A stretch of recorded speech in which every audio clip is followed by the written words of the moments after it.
Very good morning बच्चों हमने last lecture में पैटी कैश बुक स्टार्ट की थी। पैटी कैश बुक मैंने आपको बताया था कि small expenses that means petty expenses की पेमेंट के लिए बनाई जाती है and head cashier petty cashier को अपॉइंट करता है स्मॉल एक्सपेंसेस की पेमेंट के लिए। मंथ के स्टार्टिंग में वो उसे एक एडवांस अमाउंट दे देते हैं ताकि वो पूरे महीने आसानी से छोटे मोटे एक्सपेंसेस की पेमेंट करते रहे। ये कह लो बिलो 1000 इसके लिए अपॉइंट किया जाता है वो, ठीक है। और कुछ रिसीव नहीं होता पैटी कैशियर को, सिर्फ वो पेमेंट के लिए अपॉइंट होता है। हेड कैशियर से स्टार्टिंग से एडवांस अमाउंट ले लेता है और मंथ के एंड में बैलेंस निकाल के बता देता है इतना बचा हुआ है, तो वो एडवांस अमाउंट पूरी कर देता है हेड कैशियर उसे मंथ के स्टार्टिंग में, ठीक है। लास्ट लेक्चर में मैंने बताया था। So today we will start the next illustration 16। देखना ध्यान से क्या है, बुक आगे निकाल के बैठो और ध्यान से देखो। Enter the following transaction in petty cash book of Shri Prem Sagar. किसकी कैश बुक बनानी है? Petty cash book Prem Sagar with appropriate analysis column. जो कॉलम हम लास्ट में बनाते हैं वो सारे उस कॉलम के साथ बनानी है। बैलेंस इट ऑन 15th में। आपने इस बार बैलेंस मंथ के एंड में नहीं निकालना, 15 दिन के बाद ही कैश बुक को क्लोज करके बैलेंस निकाल लेना है, ठीक है। 15 डेज़ की बनानी है, क्लियर लिखा है इसीलिए। And show the amount which should be receive from cashier. कह रहा है आप वो अमाउंट बताओ कि वो उसे कैशियर से कितनी अमाउंट रिसीव करे to make up the amount of imprest 5000। Imprest amount है 5000, मतलब एडवांस अमाउंट उसके पास 5000 होनी चाहिए पेमेंट करने से पहले, ठीक है। तो आपके पास अगर पिछले महीने का कुछ बैलेंस बचा हुआ है तो एडवांस होना चाहिए 5000 होना चाहिए पेमेंट करने से पहले। तो कह रहा है बताओ 5000 एडवांस अमाउंट को मेकअप मतलब पूरा करने के लिए उसे हेड कैशियर से कितना रिसीव करना चाहिए। तो उसके लिए मुझे देखना पड़ेगा कि मंथ के स्टार्टिंग में उसके पास पिछले महीने का कितना बैलेंस बचा हुआ है, तो उसके अकॉर्डिंग हम देख लेंगे हेड कैशियर से वो मंथ के स्टार्टिंग में कितना ले। मतलब एडवांस अमाउंट उसने बता दी थी कि स्टार्टिंग में 5000 होने चाहिए, तो पहले बैलेंस चेक करो लास्ट मंथ का कितना बचा हुआ है, उसके अकॉर्डिंग देख लेना कितना रिसीव करेगा वो, ठीक है। पिछले क्वेश्चन में तो पूरा ही रिसीव किया था क्योंकि कोई बैलेंस नहीं बचा हुआ था। तो आपके पास देखो मई के मंथ की कैश बुक है, petty cash book. Receive from cashier 4720। कितना कैश रिसीव किया है? 4720। कम क्यों रिसीव किया है जबकि इम्प्रेस एडवांस अमाउंट तो 5 बताई है? इसका मतलब पिछले महीने का कुछ क्या बचा हुआ होगा, बैलेंस बचा हुआ होगा। तो देखना एक बार ध्यान से, पैटी कैश बुक का एक बार फॉर्मेट बनाती हूँ फिर स्टार्ट करते हैं।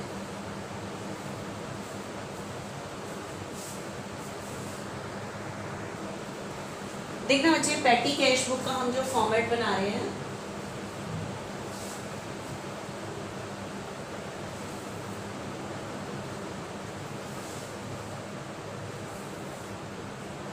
तीन खींचनी है। यहाँ से पूरे पेज के सेंटर में एक लाइन खींचना, सेंटर की लाइन को बोल्ड। आपकी पैटी कैश बुक इस हिस्से में बनेगी, हाफ हिस्से में। हाफ में हम एनालिसिस करेंगे उसका कि कौन सी कैटेगरी की पेमेंट है, ठीक है। Petty cash book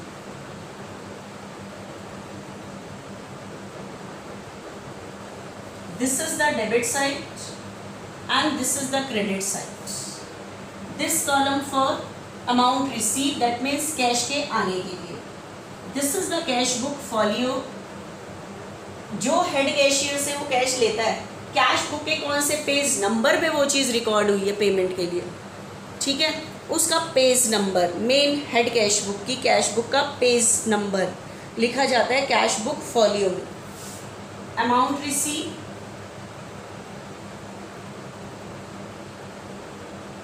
cash book folio,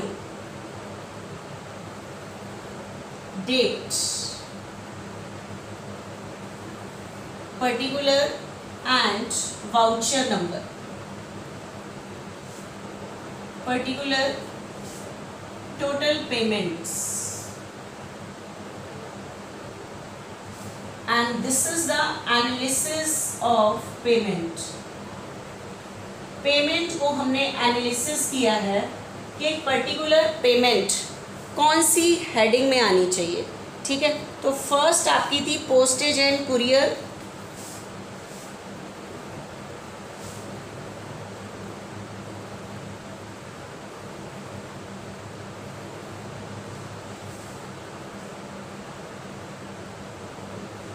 postage and courier. Next हमारी पोस्टेज एंड कुरियर के बाद है वेजेस, ठीक है। नेक्स्ट कौन सी है हमारी, वेजेस। नेक्स्ट है conveyance and cartage, stationery and miscellaneous expense. एक कैटेगरी बना ली कि ये वाले एक्सपेंसेस इसमें आना चाहिए इस हेडिंग में, ठीक है। तो अब मुझे बताओ एडवांस अमाउंट इस क्वेश्चन में कितनी है, 5। तो अब स्टार्ट करते हैं कि सम को स्टार्ट करने से पहले 5000 होने चाहिए पैटी कैशियर के पास, कि लेकिन कह रहा है रिसीव फ्रॉम 4720, कितने कैशियर से रिसीव किए हैं, 4720। The amount required to make up the amount of imprest, advance की अमाउंट को मेकअप मतलब पूरा करने के लिए कैशियर से 4720 रिसीव किए हैं। अब कम क्यों रिसीव किए हैं, 5000 जब एडवांस अमाउंट बताई गई है तो इतने रिसीव करने चाहिए, लेकिन कह रहा है 4720 रिसीव किए हैं। बताओ कितने कम रिसीव किए हैं, ठीक है, कितने कम रिसीव किए हैं, 280 कम रिसीव किए हैं। क्यों कम रिसीव किए, इसका मतलब 280 पैटी कैशियर के पास अप्रैल के मंथ का बैलेंस आगे आया होगा, इसलिए 4720 रिसीव किए। तो सबसे पहले तो फर्स्ट कौन से मंथ की कैश बुक है, मई, तो मई डेट पर सबसे पहले यहाँ पे बैलेंस लिखो, और डेबिट साइड में लिखते हैं तो 2 बैलेंस ब्रॉट डाउन आएगा, इसका मतलब 280 पिछला बैलेंस था, और उसके बाद 4720 कैश रिसीव कर रहे हैं, ठीक है। तो कैश रिसीव करने की एंट्री, क्योंकि कैश तो बिजनेस से गया नहीं है, हेड कैशियर से पैटी कैशियर के पास आया है, तो उसके पास आ रहा है और एक के पास से जा रहा है, तो कैश आ भी रहा है और जा भी रहा है, इसलिए cash account debit to cash. तो कैश के डेबिट में 4720 टू कैश, ठीक है। कैश के डेबिट में लिखने के लिए 2 लिखते हैं ना, तो इसलिए 2 आया, बैलेंस के लिए भी इसलिए, तो टोटल 5000 हो गए मेरे पास। अब पेमेंट करते जाओ जैसे बताई थी। परचेज स्टैंप्स, क्या परचेज की है, स्टैंप। बच्चे स्टैंप नहीं होती जो पोस्ट ऑफिस वगैरह से मिलती है, स्टैंप टिकट वगैरह जिसे कहते हैं स्टैंप, वो परचेज की है, ठीक है। तो बताओ फर्स्ट मई को स्टैम्प, सेम एक्सपेंस का नाम लिखो, stamp account debit to cash, तो बाय स्टैम्प्स। पेमेंट वाले के लिए बाय, क्योंकि लॉजिकली सोचो जब आप कैश बुक बनाते थे डेबिट साइड में लिखने के लिए 2 लिखते थे, वहाँ के लिए बाय लिखते थे। अब पर्टिकुलर का कॉलम सेम है, तो जिसकी वजह से सिर्फ रिसीव वाले के लिए 2 आता है, बाकी पेमेंट के लिए सारा बाय। क्यों आता है वो लॉजिकली सोचो, 400। नेक्स्ट पेमेंट हमारी आ रही है यहाँ पे पेड कैरेज, क्या पे किया है, कैरेज। कौन सी डेट है कैरेज की, भी सेम है, फर्स्ट में बाय कैरेज। कैरेज होता है ट्रांसपोर्टेशन चार्जेस, गुड्स लाने के लिए जो ट्रांसपोर्टेशन चार्जेस दिए हैं वो। Next by office cleaning, office की सफाई पे खर्च किया है 3 मई को, सेम। अभी तो एक्सपेंसेस का नाम मान लो, फिर कैटेगराइज करना कि ये कौन सी हेडिंग बननी चाहिए इसकी। Office cleaning account debit to cash, तो कैश के क्रेडिट में बाय ऑफिस क्लीनिंग, ठीक है, बाय ऑफिस क्लीनिंग। कितनी अमाउंट है, 200। उसके बाद वेजेस, 3 मई को ही wages account debit to cash, तो बाय वेजेस 250। 3 मई को ही एक और है रेलवे फेयर, रेल का किराया दिया, तो railway fare account debit to cash, तो कैश के क्रेडिट में by railway fair.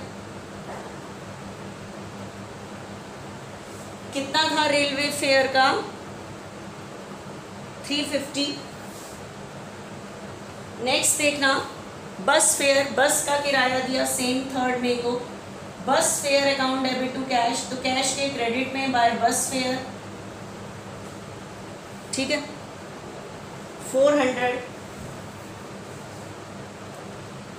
Next 8th May को paid for wages, wages account debit to cash, तो बाय वेजेस 240। उसके बाद T2 स्टाफ, स्टाफ को चाय पे खर्च किया गया। इस टाइम नहीं, वैसे हम जब मेन कैश बुक बनाते थे ना, ऐसे छोटे मोटे आते तो हम मिसलेनियस एक्सपेंसेस वर्ड यूज़ कर देते थे, ठीक है। यहाँ हम एग्जैक्ट नेम, पैटी कैशियर को एग्जैक्ट बताना होता है हेड कैशियर को, इसलिए वो एग्जैक्ट नाम लिखता है। तो T2 स्टाफ, तो एक्सपेंसेस डेबिट T2 स्टाफ के नाम से ही होगा, तो T2 staff account debit to cash, ठीक है। तो बाय T2 स्टाफ, चाय पिलाने पे, स्टाफ को चाय पे खर्च किया गया, ठीक है। ये कौन सी डेट का था? 8th मे का। Bye T2 staff 220। Next 10th May को है paid reward to servant, servant को इनाम दिया। तो ये नहीं कि अब कहोगे इसका नाम, पैटी कैशियर एग्जैक्ट नाम लिखता है कि रिवार्ड पे खर्च किया गया है, ठीक है। Reward to servant account debit to cash, तो बाय रिवार्ड टू सर्वेंट,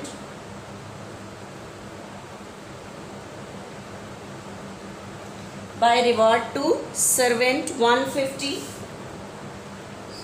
उसके बाद 10th में एक और है bought short and notebook for office. कोई हमने शॉर्ट एंड का एक कोर्स होता है, उसके लिए नोटबुक खरीदी है, तो बाय शॉर्ट एंड नोटबुक्स, ठीक है।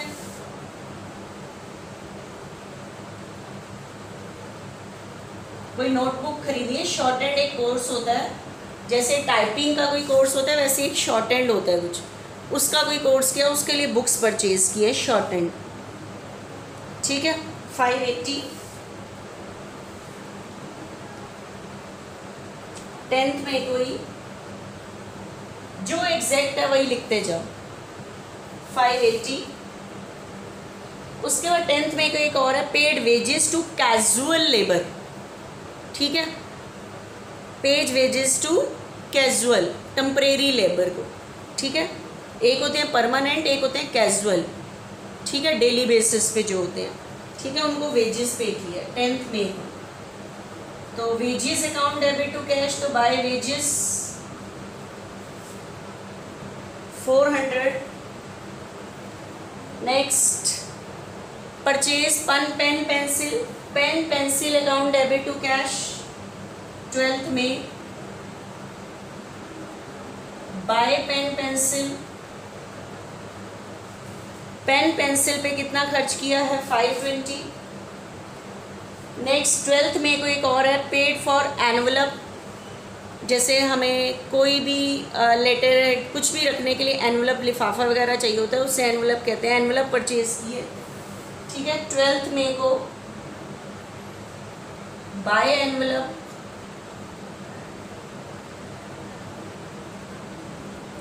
Bye envelope 250। Paid for repair to typewriter, typewriter की रिपेयर पे खर्च किया, बाय रिपेयर, ठीक है। मतलब जो एक्सपेंस का नाम है पेटी कैशियर तो एग्जैक्ट नाम से लिख देता है, उसको कोई मतलब नहीं है, ठीक है, वो पूरा लिख देता है एज इट इज जो भी नाम है, ठीक है। उसके पास इतना कैश आया डेबिट में, तो इसलिए 2 पेमेंट करते टाइम कैश के क्रेडिट में होता है, एंट्री डिपॉजिट बाय सारी पेमेंट के लिए। उसके बाद हम इस पैटी कैश बुक को क्लोज करते हैं। अब हम टोटल करते हैं बच्चे, इस साइड का जो टोटल है वो है 5। अब हम इस साइड का टोटल करते हैं पूरा, इस साइड का टोटल कितना है? इस पेमेंट का टोटल है 4460, हमेशा यही साइड जाता है। तो बैलेंस निकालो, जो कैसे निकालते हैं जैसे बताया होगा, ये डेबिट का और ये क्रेडिट आमने सामने होने चाहिए, ये क्या होने चाहिए? आमने सामने होने चाहिए। देखो एक बार ज़रा ध्यान से,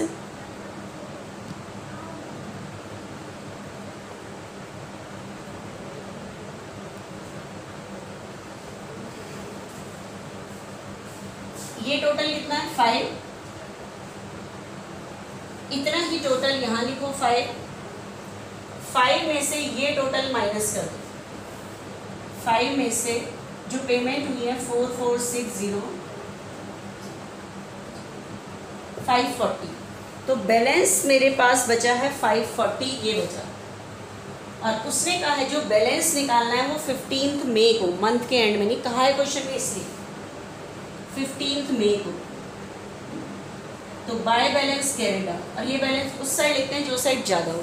तो बताओ नेक्स्ट डे की पेटी कैश बुक कौन से डेट से स्टार्ट होगी? 16th मंथ, नेक्स्ट डे पे लिखते हैं आगे। तो 16 मई को बैलेंस लिखोगे टू बैलेंस ब्रॉट डाउन, क्योंकि जो साइड ज़्यादा होता है ये साइड ज़्यादा तो डेबिट में आना है, ये 540 बैलेंस लिखोगे। जबकि आपको पता है एडवांस अमाउंट पूरी कितनी होनी चाहिए, इस डेट पर वो पेटी कैशियर, हेड कैशियर से पेटी कैशियर कितना रिसीव करेगा। एडवांस अमाउंट फिक्स की गई है 5, पिछले महीने का बैलेंस बचा हुआ है 540, 4460, ये इतना रिसीव करेगा। तब शुरू से फिर से उसके पास कैश मतलब पूरा 5 हो जाएगा। तो कैश रिसीव करने की entry cash account debit to cash, तो ऐसे करके दिखानी है आपको टू कैश। क्लियर? अब आप इसका एनालिसिस कर सकते हो कि कौन सी चीज़ कहाँ पे आएगी। ठीक है, कौन सी चीज़ कौन से कॉलम में आएगी वो आइडेंटिफाई करना है आपने। तो देखना है एक बारी, सबसे पहले है स्टैम्प्स, स्टैम्प टिकट वगैरह पोस्ट ऑफिस से मिलती है तो पोस्टेज में आ जाएगी 4 इस कॉलम में। नेक्स्ट है कैरेज, ठीक है, नेक्स्ट क्या है कैरेज। कैरेज होता है बच्चे ये कार्टेज है, ठीक है। कार्टेज मैंने आपको बताया था कि गुड्स को लाने के लिए लाने ले जाने के लिए जो रास्ते का किराया होता है, कैरेज, फ्रेट, कार्टेज, ये इसमें आ जाएगा कैरेज 300। ऑफिस क्लीनिंग, ऑफिस की सफाई ना पोस्टेज में आएगी ना वेजेस में आएगी, इसमें मिसलेनियस, जो इन पांचों में से किसी में नहीं आ सकता इन हेडिंग में, वो मिसलेनियस में चला जाएगा। वेजेस, वेजेस के लिए तो बनी हुई है। नेक्स्ट है रेलवे फेयर, रेलवे फेयर हो गया ट्रैवल करने के लिए, जो ट्रैवल वाले एक्सपेंसेस कौन से होते हैं, कन्वेंस में आते हैं। रेलवे फेयर 350 कन्वेंस में आ जाएगा। नेक्स्ट बस फेयर, बस फेयर भी कन्वेंस में आ जाएगा, बस का fair. Wages, T2 staff miscellaneous 220, चाय वगैरह का मिसलेनियस में आ जाएगा। Reward to servant, reward to servants, ये भी मिसलेनियस में आएगा। Short and notebook, short and notebook, notebooks 580, notebook वगैरह ये स्टेशनरी उसमें आ जाता है 580, स्टेशनरी में आ जाएगा 580। बुक्स वगैरह जो बुक सेलर से मिलती हैं वो सारी स्टेशनरी में। वेजेस, पेन पेंसिल स्टेशनरी में आएगा। एनवलप्स, लिफाफे वगैरह स्टेशनरी शॉप से, ठीक है। कितना है एनवलप का 250।